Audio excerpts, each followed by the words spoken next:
Ya, terima kasih. Hari ini saya juga eh, disambut oleh rekan-rekan pejabat di Sekap Presiden. Tadi barusan telah dilantik oleh Pak Mendagri hari ini tanggal 17 Oktober 2022 dan tentunya semua saya ucapkan terima kasih kepada seluruh masyarakat, tokoh masyarakat dan tentunya para pejabat yang telah mendukung secara moral kepada saya agar kami bisa melaksanakan tugas dengan baik.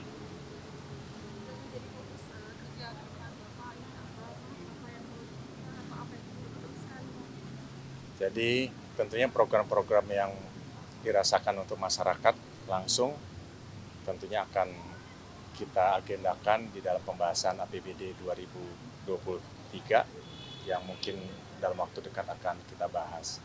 Yang berikutnya, beberapa waktu yang lalu saya sudah sampaikan arahan Bapak Presiden ada tiga.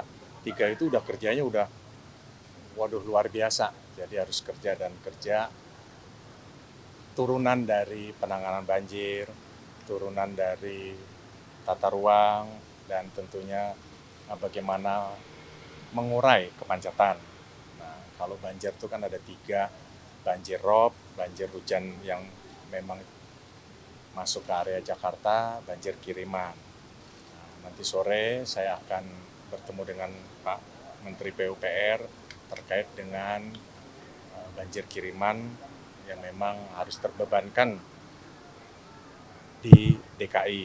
Nah, jadi ada pembangunan waduk, sodetan, dan lain-lain. Nah, terkait dengan ROP, ROP itu tentunya nanti akan kami masukkan di dalam APBD 2023 terkait dengan pembangunan breakwater, pembangunan turap, dan tentunya beberapa waduk di sekitar wilayah Jakarta Utara ataupun Jakarta Barat. Nah, bagaimana dengan yang ada di Jakarta sendiri? Tentunya yang short time ini, yang sangat mendesak 1-2 bulan ini, ada dua hal. Yang pertama adalah saya harus mengecek seluruh pompa-pompa, rumah pompa, waduk berfungsi dengan baik. Tahun ini juga ada anggaran namanya pengerukan saluran-saluran. Saya akan juga bersama dengan pejabat terkait melakukan pengecekan. Itu kan yang short time. Bagaimana yang jangka panjang untuk program DKI Jakarta? Tadi ada pembangunan waduk, beberapa waduk, dianggarkan beberapa untuk situ-situ, termasuk juga pembelian pompa, termasuk juga revitalisasi tali-tali air. Nah, itu yang memang program DKI Jakarta dan banyak lagi lainnya. Pak Ero Saya berarti rasa itu. official berkantor di Balai Kotanya per hari ini Pak ya?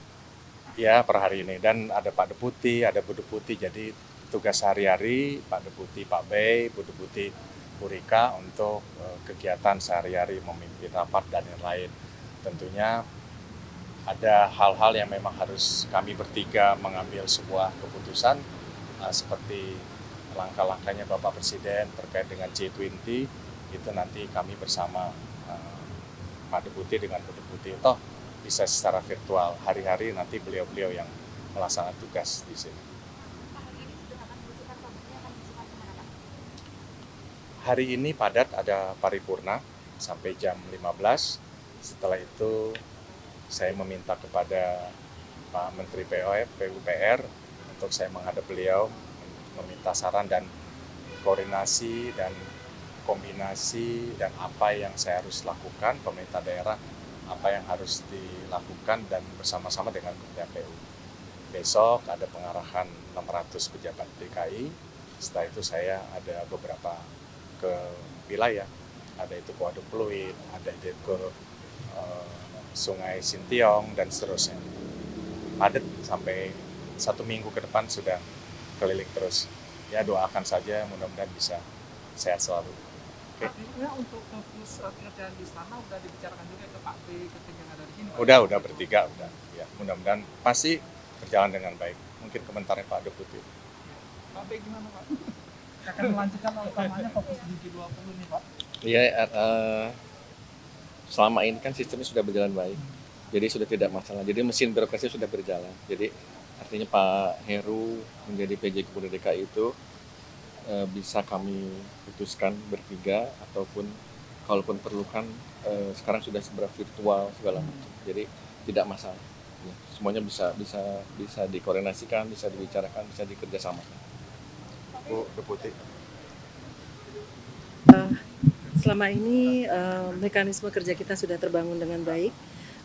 COVID memberikan pelajaran cukup banyak sehingga online sudah terbiasa, rapat online, kemudian persuratan online, bahkan kita rapat pun tidak di hari kerja, itu sudah biasa, di luar jam kerja, di luar hari kerja sudah biasa. Jadi mudah-mudahan semuanya tetap berjalan dengan lancar. Mohon doanya saja.